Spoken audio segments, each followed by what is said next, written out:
Hai guys, perkenalkan namaku Farah Larasayu dari kelas 11.5 dan aku di sini sebagai presenter. Jadi di sini kegiatan kita mendatangi pusat kerajinan Kasongan dan hari ini kita akan diajarkan bagaimana sih cara membuat gerabah dan kita diajarkan menggunakan dua teknik. Yang pertama teknik dengan alat cetak dan yang kedua menggunakan teknik putar.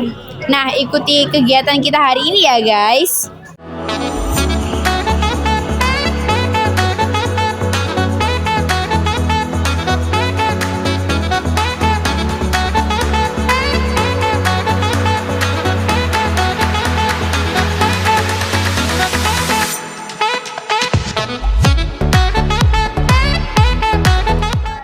Nah, setelah kita belajar bagaimana cara pembuatan gerabah, di sini aku dan kelompok-kelompokku akan mewawancarai warga lokal Kasongan mengenai bidang kesenian. Yuk ikuti sesi wawancara kita ya. Assalamualaikum teman-teman. Jadi hari ini kita berada di pusat kerajinan Kasongan yang berada di Desa Wisata Krebet.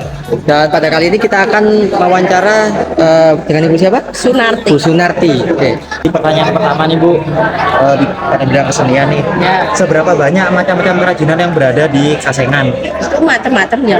Itu bentuknya itu ada yang terbuat yang digunakan di dapur, ada yang buat hiasan itu biasanya kayak gitu dan macam-macam kunci, ada pot, ada macam-macam hiasan yang mungkin lebih modern lagi gitu. Sepatunya dipakai terus naik aja. Seberapa banyak macamnya Bu? Maksudnya macam-macam kerajinan yang dibuat di sini tuh apa aja? Macam-macam itu ya. Itu kan bentuknya itu macam-macam. Tergantung dari pemesanan itu. Biasanya tergantung yang beli. Itu yang beli itu ada bentuknya terserah itu kan harus mendesain sendiri apa. Itu sudah ada kayak gambar-gambar itu kan bisa by request gitu ya. Ya bisa request ya. Apa sajakah kendala dan solusi penyajian kerajinan di Kasongan? Kendalanya kalau musim hujan kayak gini, bakarnya sulit kering. Nah, solusinya biasanya itu diangin-anginkan dulu produknya itu biar kering dan bisa dibakar. Setelah itu, contohnya kalau sudah dibakar itu ada open yang istilahnya masih hangat panas. Nah, itu bisa barang itu dimasukkan di panggang ya. Mengeringkan ya. Solusinya kayak gitu. Kalau musim hujan. Karena musim hujan nggak ada cahaya matahari. Iya. Lalu adakah kriteria keragaman kerajinan di Kasongan? Kriterianya tadi maksudnya cara pembuatannya gimana itu mesti ada bentuknya kayak gimana, ukurannya gimana, terus bahan bakunya ya ada kriterianya. Kriteria sendiri ya. Iya, itu tadi disebutkan ada campurannya tanah itu kan tadi sudah dijelaskan. Kalau bahan-bahannya itu kan terdiri dari tiga macam tanah itu terbuat dari ambil dari sawah loh. Kita ada merah, ada tanah hitam, ada pasir kali itu dicampur. Nah, kriterianya kayak sama juga dengan pembuatan kriterianya kayak tadi ya.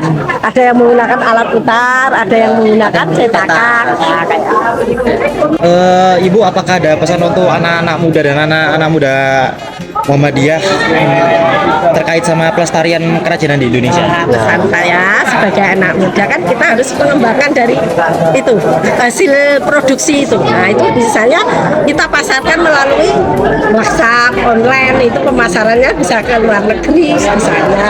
Jadi sekarang pemasarannya lewat online ya Bu? Ya bisa lewat langsung datang ya bisa. Ya, langsung bisa online. Jadi untuk memudahkan yang jauh-jauh ya Bu ya? Iya. Lalu ini Bu, saya ada pertanyaan tambahan gitu. Ya. Ibu sendiri sudah berapa lama menjadi pengrajin di Kasongan sini? Sudah lama saya itu sudah SD itu sudah bisa membuat gerabah. Iya, nyambung. Sudah lama sekali ya Bu? Iya, sudah lama sekali. Lalu mengapa Ibu memilih usaha menjadi pengrajin gerabah?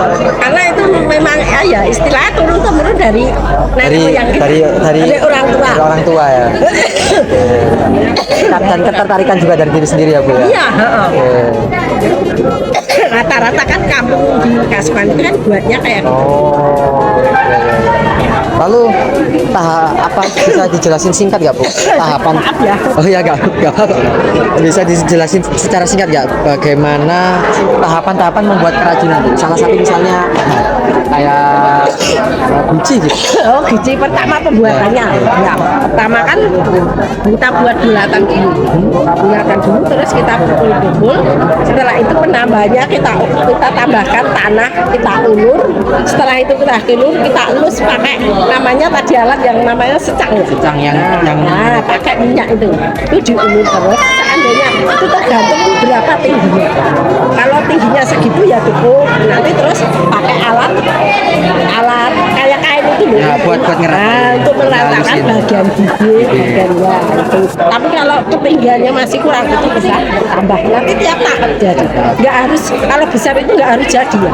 Mesti ada selang waktunya 2 hari baru itu baru selesai. Nanti kan setengahnya dikeringkan, baru nanti atasnya disambung lagi. Terima kasih Bu. Jadi sekian teman-teman wawancara dari kita bersama saya Ali Farsanif Dan saya Farkas Raja Utomo. terima kasih selamat menonton. Wassalamualaikum Assalamualaikum warahmatullahi wabarakatuh.